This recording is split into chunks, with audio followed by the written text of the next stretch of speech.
بسم الله الرحمن الرحیم. سلامونه ټولو ملګرو ته. راځو نن په مایکروسافټ ورډ کې زموږ د تاسو جوړولو طریقه د احکام جوړولو طریقه ده. مثال احکامونه به تاسو زیاتره وزارتونو ریاستونو کې لیدلي. نو احکام ډېره اسانه طریقه ده.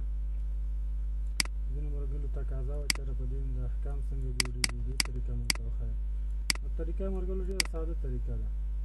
اول تاسو څه وکئ، 1 2 3 4 کالم موږ ته ضرورت دي.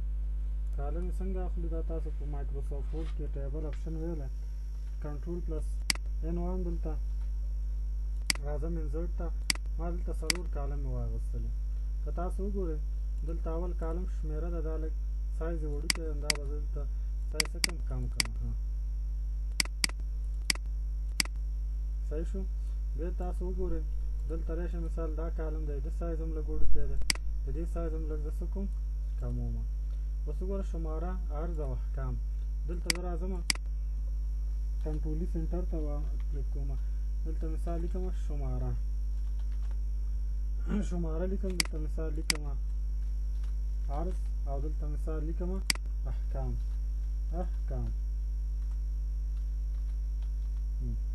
بیا څه کوم، د دې سایز لږ وړوکی زیاتومه، دا لږ ټیبل لاندې دی راولم چې هلته عنوان دی، دا تاسو انتخاب کړئ. راشئ لیاوټ ته، دا سنټر ته کوئ، سایز یې لږ څه کوئ زیات کړئ، څومره چې تاسو خوښوئ. صحیح ده. دومره هم کوم مثال په طور دلته راشئ، دا ګوره یو دانه، دا لیکل خو به تاسو خپل هم کولی شئ. دا ګوره یو رو ده مکمله.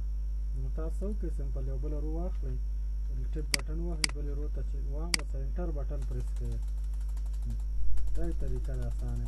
داسې پریس کړئ څومره چې تاسو ورکه کوم ځای پورې ده همغومره پورې کلیک کړئ. بس چې کلیک هم کړو دا ګورئ د احکام ورکه جوړه شوه.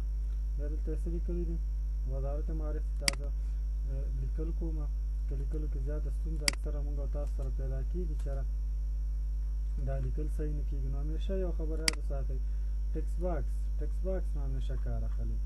نو راشئ انزرټ ته، انزرټ کې راشئ ټکس باکس واخلئ، ټکس باکس هم ډرا ټکس باکس، دلته ټکس باکس ډرا کړئ. څه لیکلي مې لیکل دلته وکړئ، مثال دا لیکل به زه سمپل دې نه څه کړمه ټایپي کړمه، یا ستاسو دپاره به یې خیر ټایپ کړمه، ټایپینګ ښه خپله کوشش وکړئ ښه کوئ. وزارت معارف، ریاست معارف شهر کابل، مدیریت معارف حوزې تعلیمي ناحیې 12. دا مې ولیکلو. دلته زه راځم مدیریت لیسې خصوصي الحرمین، دلته کلیک کوم مدیریت لیسې خصوصي الحرمین. دا ټکس باکس څه کوي، سایز ورته لږ د سایز نور هم ورکړئ. راشئ هوم ټیپ ته، فنډ سټایل ورته ښایسته فنډ انتخاب کړئ. لږ دا ټکس باکس پاس ویسئ، ټکس باکس آوټلاین لري، آوټلاین یې ورک کړئ، انتخاب فارمیټ ته راشئ، دلته راشئ څه والئ نو آوټلاین. بیا راشئ انزرټ ته، طریقه مې درته ښودلې، دلته شیپ واخلئ، یو دا شیپ شو مثال، کنټرول نیسئ یو ده، دلته دې کې لوګو عکس راوصل غواړئ، راشئ شیپ انتخاب، شیپ فل پکچر ورک آفلاین کې چې دی مثال لوګوز چیرته وي، دلته زه راځم یو دا لوګو شوه، انتخاب بل شیپ دلته راځم، پکچرز ته راځم، ورک آفلاین، او دلته یو دا لوګو شو. دا انتخاب هم آوټلاین د شیپونو نه ختموم، نو آوټلاین، او دلته راځم دا هم واله نو آوټلاین. دا موږ سره احکام ورکه جوړ شوه. نو لیکل تاسو خپله کولی شئ، دا کوسمه طریقه مې درته ښودلې ده. دا موږ سره تاسو سره د احکام ورکه جوړولو طریقه په مایکروسافټ ورډ کې وه.